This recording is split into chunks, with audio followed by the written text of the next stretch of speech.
প্রিয় দর্শক শ্রোতা, জেকে টিভির আজকের আয়োজনে আপনাদের সবাইকে স্বাগত জানাচ্ছি। সর্বপ্রথম জানিয়ে দিচ্ছি কি কি থাকছে আজকের আয়োজনে। সবার আগে দেখতে পাবেন যে দুইটি কারণে শপথ প্রসঙ্গে কঠোর সিদ্ধান্ত নিল বিএনপি। দেখুন কারণ দুটি কি কি। নির্বাচিত সদস্যদের দলের চাপ প্রয়োগের পরিকল্পনা। এরপর দেখতে পাবেন প্যারোল ইস্যুতে স্থায়ী কমিটির সিদ্ধান্ত মানছে না জিয়া পরিবার। দেখুন স্থায়ী কমিটির সিদ্ধান্ত অমান্য করে কিভাবে খালেদা জিয়ার মুক্তি চাইছে জিয়া পরিবার। এবং সবশেষে দেখতে পাবেন বিএনপির শপথ না নেওয়ার সিদ্ধান্তে সরকার হার্ডলাইনে। দেখুন বিএনপির সামনে 10 নম্বর মহা বিপদ সংকেত। এখন দেখুন বিস্তারিত। বিএনপির জাতীয় স্থায়ী কমিটির বৈঠকে একাদশ জাতীয় সংসদ নির্বাচনে নির্বাচিত সংসদ সদস্যদের শপথ না নেওয়ার প্রসঙ্গে সিদ্ধান্ত হয়েছে। দলের স্থায়ী কমিটির সদস্যদের সর্বসম্মতিক্রমে এই সিদ্ধান্ত গৃহীত হয়। যে দুইটি কারণে মূলত এই সিদ্ধান্ত নেওয়া হয় সেই কারণ দুটি হল, প্রথমত বিএনপি নেতাদের অনেকে মনে করেন তারা সংসদে গেলে আন্তর্জাতিক সম্প্রদায় এবং দেশে ভোটারদের কাছে সরকার বৈধতা পাবে, সেটা সরকারের জন্য লাভজনক হবে। তারা আরো বলছেন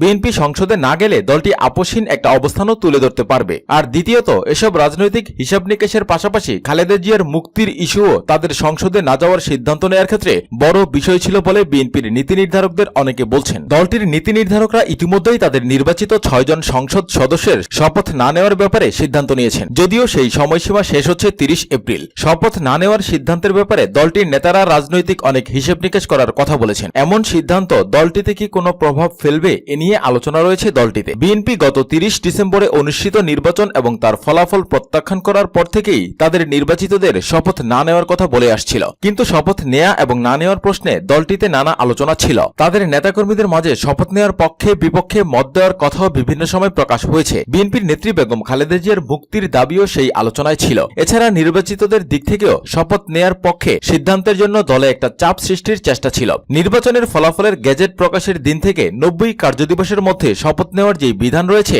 সেই সময় হচ্ছে 30 এপ্রিল। শেষ পর্যন্ত শপথ নেয়ার সময় যখন শেষের পথে, তখন এসে বিএনপির নীতি নির্ধারকরা তাদের নির্বাচিতদের শপথ না নেওয়ার সিদ্ধান্ত দিলেন। দলটির জাতীয় স্থায়ী কমিটির সদস্য ব্যারিস্টার মওদুদ আহমেদ বলেছেন, তাদের এই সিদ্ধান্ত নেওয়ার কারণ এবং ব্যাখ্যা নির্বাচিতদের ইতিমধ্যে জানিয়ে দেওয়া হয়েছে। আমরা তো বললামই যে এটা নির্বাচন হয় নাই, আমরা নির্বাচনকে প্রত্যাখ্যান করলাম। যেখানে আমরা নির্বাচনকে প্রত্যাখ্যান করলাম, স্বাভাবিকভাবেই আমাদের সিদ্ধান্ত হলো যে আমাদের নির্বাচিতদের সংসদের যাওয়াটা ঠিক হবে না। আমরা এই সংসদ নির্বাচনকে বৈধতা দেওয়ার জন্য সংসদে যেতে পারি না, বলছিলেন মিস্টার আহমেদ। বিএনপির মহাসচিব মির্জা ফখরুল ইসলাম আলমগীর ছাড়া দলটির নীতি নির্ধারক এবং হেভিওয়েটদের কেউই নির্বাচনে জয়ী হতে পারেননি। ফলে নীতি নির্ধারকরা দলকে শপথ নেয়ার বিপক্ষে দলকে নিয়ে গেছেন বলে নির্বাচিতদের অনেকে মনে করছেন। অন্যদিকে নির্বাচিতদের মধ্যে মিস্টার আলমগীর ছাড়া বাকি 5 জনই মাঠ পর্যায়ের নেতা। এই 5 জনের সাথে কথা বলে মনে হয়েছে তারা শপথ নিয়ে সংসদে যাওয়ার জন্য দলের নেতৃবৃন্দের উপর চাপ এখনো সৃষ্টি করতে চাইছেন। চাঁপাইনবাবগঞ্জ 3 আসন থেকে নির্বাচিত বিএনপির সংসদ সদস্য হারুনুর রশিদ বলছিলেন, দলের সিদ্ধান্ত বদলায় কিনা তারা এখন সেই অপেক্ষায় আছেন। আমাদের নির্বাচনী এলাকা থেকে জনগণের পক্ষ থেকে আমাদের প্রতি যেই দাবিটা রয়েছে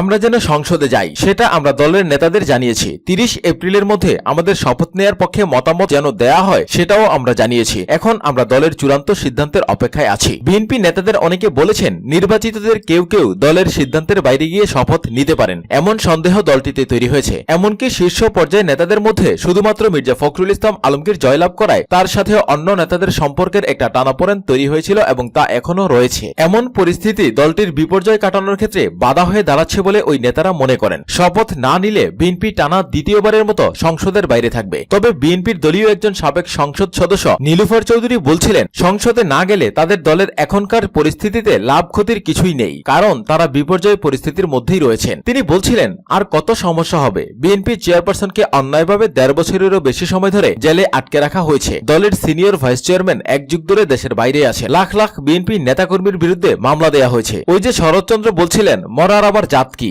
আপনি যখন মেরেই ফেলবেন, একটা লাশ আপনি নদীতে ফেলেন বা পুকুরে ফেলেন, যাই করেন না কেন, লাভ ক্ষতির কি আছে? এখন বিএনপির উপর যে অত্যাচার চালানো হচ্ছে তাতে সংসদে গেলেই কি সব বন্ধ হয়ে যাবে? তিনি মনে করেন সংসদে না গেলে তাদের দলে এর কোনো প্রভাব পড়বে না। দলটির তৃণমূল নেতাকর্মীদের একটা বড় অংশ একই মত পোষণ করেন। বন্দরনগরী চট্টগ্রামের বিএনপির একজন নেত্রী নাসিমা আক্তার চৌধুরী বলছিলেন, তাদের নেত্রী বেগম খালেদা জিয়ার মুক্তির দাবির ব্যাপারে সরকারের কোনো সাড়া নেই, ফলে দল সঠিক সিদ্ধান্ত নিয়েছে বলে তিনি মনে করেন। তবে সংসদের বাইরে থেকে বিএনপি সহসাই কোনো আন্দোলন গড়ে তুলতে পারবে কিনা এ নিয়ে দলটির নেতাকর্মীদের মধ্যে সন্দেহ রয়েছে। এখন দেখুন প্যারোল ইস্যুতে স্থায়ী কমিটির সিদ্ধান্ত মানছে না জিয়া পরিবার। দেখুন স্থায়ী কমিটির সিদ্ধান্ত অমান্য করে কিভাবে খালেদা জিয়ার মুক্তি চাইছে জিয়া পরিবার। বিএনপির স্থায়ী কমিটির সিদ্ধান্তের সঙ্গে একমত নয় বেগম জিয়ার পরিবার। বেগম জিয়ার ছোট ভাই শামীম ইস্কান্দার এবং তার বোন বেগম জিয়ার প্যারোলের পক্ষে অবস্থান নিয়েছেন। আগামী 2-1 দিনের মধ্যে তারা বেগম জিয়ার সঙ্গে সাক্ষাৎ করে তাকে প্যারোলে রাজি করাবেন বলে জানা গেছে। গতকাল বিএনপির স্থায়ী কমিটির নীতি নির্ধারণী বৈঠক অনুষ্ঠিত হয়। এই বৈঠকে সিদ্ধান্ত নেওয়া হয় যে বিএনপির নির্বাচিত সংসদ সদস্যরা সংসদে যাবেন না এবং বেগম খালেদা জিয়ার জন্য কোনো প্যারোল আবেদনও করবেন না। তারা সিদ্ধান্ত নিয়েছেন যে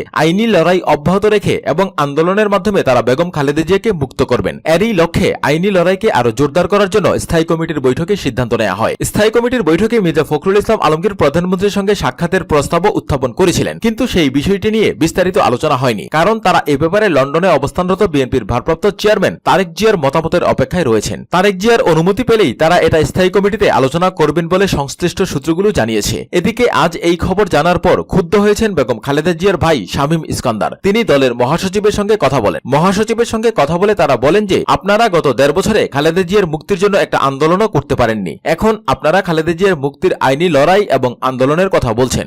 এর চেয়ে হাস্যকর আর কিছুই নয়। শামীম ইস্কান্দার বিএনপির মহাসচিব ছাড়াও একাধিক নেতার সঙ্গে এ নিয়ে কথা বলেছেন এবং তিনি তীব্র উদ্বেগ প্রকাশ করেছেন। তার মতে খালেদা জিয়ার এখন যে শারীরিক অবস্থা তাতে অনতিবিলম্বে উন্নত চিকিৎসার জন্য দেশের বাইরে অথবা বিশেষায়িত কোনো হাসপাতালে নেওয়া প্রয়োজন। এখানে জেদাজেদির কোনো অবকাশ নেই। কিন্তু বিএনপির মহাসচিব মির্জা ফখরুল ইসলাম আলমগীর শামীম ইস্কান্দারকে বলেছেন তার পরিবার ইচ্ছে করলে প্যারোলের জন্য আবেদন করতে পারেন, এটা তার পারিবারিক সিদ্ধান্ত। মির্জা ফখরুল ইসলাম আলমগীর তাকে স্মরণ করিয়ে দেন এর আগেও তিনি গণমাধ্যমে বলেছিলেন বেগম খালেদা জিয়া প্যারোল নেবেন কিনা এটা বেগম খালেদা জিয়া এবং তার পারিবারিক সিদ্ধান্ত, কিন্তু দল থেকে আমরা মনে করি যে প্যারোল নিয়ে তার মুক্তি হবে অপমানজনক। একই সঙ্গে তারা সংসদে যেতেও ইচ্ছুক নন বলে মির্জা ফখরুল ইসলাম আলমগীর জানিয়েছেন। এর সমর্থনে তার যুক্তি হল যে বিএনপি যদি সংসদে গিয়ে প্যারোল দেয় তাহলে এটা সরকারের কাছে নথি স্বীকার করা হবে, তাতে খালেদা জিয়ার দীর্ঘদিনের যে রাজনৈতিক ইমেজ তা ক্ষুণ্ণ হবে। এই বাস্তবতায় তিনি রাজনীতির কৌশল হিসেবে দলগতভাবে দলের বিরোধিতা করার যৌক্তিকতা তুলে ধরেছেন। কিন্তু শামীম ইস্কান্দার মনে করেন এখন বেগম খালেদা জিয়াকে নিয়ে রাজনীতি করাটা ঠিক নয়। বেগম খালেদা জিয়া এখন রাজনীতির রেশারেশির জিম্মি হয়েছেন, যে কারণে তার সুচিকিৎসা হচ্ছে না। তিনি বলেন যে দল যে সিদ্ধান্তই নিক না কেন বেগম খালেদা জিয়াকে প্যারোলে রাজি করানোর জন্য তার পরিবারের পক্ষ থেকে তিনি চেষ্টা করে যাবেন। বেগম খালেদা জিয়াকে সুস্থ করা এবং সুচিকিৎসা নিশ্চিত করাটাই এখন সবচেয়ে বড় ব্যাপার। উল্লেখ হচ্ছে বেগম খালেদা জিয়ার এই প্যারোল এবং তার সুচিকিৎসার ব্যাপারে স্থায়ী কমিটির বাইরে বিএনপির অনেক নেতাই শামীম ইস্কান্দারের পক্ষে। তারাও শামীম ইস্কান্দারের সঙ্গে এ নিয়ে যোগাযোগ করেছেন। এখন বেগম খালেদা জিয়ার পরিবারের সদস্যরা খালেদা জিয়াকে রাজি করাতে পারবেন কিনা সেটাই দেখার বিষয়। অবশ্য একাধিক সূত্র বলছে বেগম খালেদা জিয়া প্যারোলের ব্যাপারে আগে যে কঠোর অবস্থানে ছিলেন সেখান থেকে তিনি এখন নমনীয়। শামীম ইস্কান্দারের ঘনিষ্ঠরা বলছেন যে তারা যে পারিবারিক বৈঠক করেছেন সে বৈঠকে বলেছেন রাজনৈতিকভাবে লাভজনক কৌশল নির্ধারণী এখন ব্যাপার নয়, এখন হলো চিকিৎসাটাই মুখ্য। এখন তারা বেগম খালেদা জিয়াকে যে কোনো মূল্যে রাজি করাবেন। তিনি রাজি হলে সরকারের কাছে আনুষ্ঠানিকভাবে প্যারোলের আবেদন করবেন। সবশেষে দেখুন বিএনপির শপথ না নেওয়ার সিদ্ধান্তে সরকার হার্ডলাইনে। দেখুন বিএনপির সামনে 10 নম্বর মহা বিপদ সংকেত। সংসদে না যাওয়ার সিদ্ধান্ত গ্রহণের 24 ঘন্টার মধ্যে সরকার বিএনপির ব্যাপারে কঠোর মনোভাব ব্যক্ত করেছে। সরকারের একাধিক দায়িত্বশীল সূত্রগুলো বলছে যে বেগম খালেদা জিয়াকে সহসাই বঙ্গবন্ধু মেডিকেল বিশ্ববিদ্যালয় থেকে কারাগারে নিয়ে যাওয়া হবে। তবে এবার তাকে নাজিমুদ্দিন রোডের পুরাতন কারাগারে নয়, কেরানীগঞ্জের নতুন কারাগারে নেওয়া হবে। সেই সঙ্গে বিএনপি নেতাদের বিরুদ্ধে যে মামলাগুলো রয়েছে সেগুলো দ্রুত চলমান করে দ্রুত বিচার শেষ করার উদ্যোগ গ্রহণ করা হচ্ছে। স্বরাষ্ট্র মন্ত্রণালয়ের উচ্চ পর্যায়ের সভায় 2014 এবং 15 সালে অগ্নিসন্ত্রাস নাশকতার মামলাগুলোতে কালক্ষেপণ না করে দ্রুত আইনি প্রক্রিয়া অনুসরণ করে বিচার নিষ্পত্তির আলোচনা হয়। এই বিষয়গুলো শীঘ্রই আইন বিচার এবং সংসদ বিষয়ক মন্ত্রণালয়ে দেয়া হবে। আইনমন্ত্রী অ্যাডভোকেট আনিসুল হক বাংলা ইনসাইডারকে বলেছেন যে মামলাগুলো দীর্ঘদিন ধরে বিচারাধীন অবস্থায় পড়ে আছে সেগুলোতে যেন দ্রুত চার্জশিট দেয়া হয়, যেন দ্রুত বিচার নিষ্পত্তির উদ্যোগ নেওয়া হয়, সেজন্য আইন মন্ত্রণালয় উদ্যোগ নিয়েছে। খুব শীঘ্রই উদ্যোগ দৃশ্যমান হবে। সংশ্লিষ্ট সূত্রগুলো বলছে যে মির্জা ফখরুল ইসলাম আলমগীর সহ বিএনপির স্থায়ী কমিটির প্রায় অনেক সদস্যের বিরুদ্ধেই অগ্নিসংযোগ, সন্ত্রাস, গাড়ি ভাঙচুর সহ বিভিন্ন নাশকতার মামলা রয়েছে। এইসব মামলার মধ্যে মূলত তারা আসামি হয়েছেন নাশকতার পরিকল্পনা করা, ইন্ধন দেওয়া, মদত দেওয়া, নাশকতা বাস্তবায়নের জন্য সহযোগিতা করার জন্য। সরকার অপেক্ষা করেছিল যে বিএনপির 6 জন নির্বাচিত সংসদ সদস্য সংসদে যায় কিনা। সে সময় সরকারের মধ্য থেকে সিদ্ধান্ত গ্রহণ করা হয়েছিল যদি তারা সংসদে না যায় তাহলে বিএনপির বিরুদ্ধে কঠোর পদক্ষেপ গ্রহণ করবে সরকার। বিএনপিকে সংসদে নেয়ার জন্য কোন রকম আপোষ ফর্মুলা বা দেন দরবারের পথে যাবে না তারা। সরকার এ নিয়ে বিএনপির সঙ্গে কোনো সমঝোতার উদ্যোগও নেবে না। বিএনপির পক্ষ থেকে বলা হয়েছিল খালেদা জিয়ার মুক্তি দিলে তারা সংসদে যেতে পারে। সেই প্রস্তাবের বিপরীতে সরকার থেকে বলা হয়েছিল বেগম খালেদা জিয়া যদি মুক্তি চান তাহলে তিনি প্যারোলে পেতে পারেন। একমাত্র প্যারোলই হলো সরকারের এখতিয়ারাধীন বিষয়। জামিন দেওয়ার এখতিয়ার সরকারের নেই। জামিন দেওয়ার এখতিয়ার একমাত্র আদালতের। সেটি আইনি প্রক্রিয়াতেই বিএনপিকে আদায় করতে হবে। কিন্তু গতরাতে বিএনপির স্থায়ী কমিটির বৈঠকে সিদ্ধান্ত নেওয়া হয়েছে সংসদে তারা যাবে না এবং খালেদা জিয়ার প্যারোলের আবেদনও তারা করবে না। এরই এরই পরিপ্রেক্ষিতে সরকার এবং ক্ষমতাসীন আওয়ামী লীগের সঙ্গে বিএনপির সমঝোতা তা দৃশ্যত ভেঙে গেল। এরপর সরকার বিএনপির ব্যাপারে আরো কঠোর হবে বলেই একাধিক দায়িত্বশীল সূত্র নিশ্চিত করেছে। বিএনপির যে সমস্ত নেতাদের বিরুদ্ধে দীর্ঘদিন ধরে মামলা ঝুলিছিল, সমঝোতার অংশ হিসেবে তার কোনোটিরই চার্জশিট দেওয়া হয়নি বা কোনোটির বিচার প্রক্রিয়া প্রলম্বিত করা হয়েছে, সেগুলো এখন দ্রুত নিষ্পত্তির দিকে নিয়ে যাওয়া হবে। সরকারের একাধিক সূত্র বলছে যে সমস্ত অভিযোগে অভিযুক্ত হয়েছে বিএনপির নেতৃবৃন্দ। যে সমস্ত অভিযোগগুলো প্রত্যেকটির একটি ভিত্তি রয়েছে এবং আদালতে গেলে তাদের এই মামলাগুলো মোকাবেলা করা কঠিন হবে। বিএনপির অনেক নেতাও সেটা জানেন। বিএনপির অনেকে প্রকাশ্যে সরকারের সমালোচনা করলেও গোপনে এইসব মামলা থেকে গ্রেফতারি এড়াতে এবং বিচার এড়াতে সরকারের সঙ্গে দেনদরবার করেছেন। বিএনপির অনেক নেতাই মনে করছেন এই সমস্ত দেনদরবারের কারণেই সরকারের বিরুদ্ধে বিএনপির নেতারা কঠোর অবস্থানে যেতে পারেনি। তবে এখন বিভক্ত হতাশাগ্রস্ত বিএনপিতে শেষ আঘাতটি আনতে চায় সরকার। সেজন্য সরকার আরো কঠোর হয়ে বিএনপির সিদ্ধান্তের জবাব দিতে চায় বলে সরকারের দায়িত্বশীল সূত্রগুলো বলছে। এর ফলে রাজনীতিতে বিএনপির অস্তিত্ব এক কঠিন পরীক্ষার মুখোমুখি হবে বলে রাজনৈতিক বিশ্লেষকদের ধারণা।